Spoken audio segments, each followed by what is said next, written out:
నిజాం కాలం నాటి petrol pump ఇది. జూబ్లీహిల్స్లోని కాసు బ్రహ్మానందరెడ్డి పార్కులో కొన్నేండ్లుగా పడి ఉంది.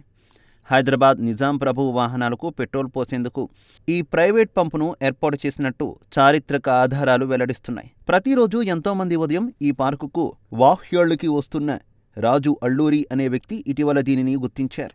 డివిజనల్ అటవీ అధికారి రూపొందించిన పార్క్ మేనేజ్మెంట్ ప్లాన్ ఆధారంగా ఆ పంపు నేపథ్యాన్ని కనుగొన్నారు.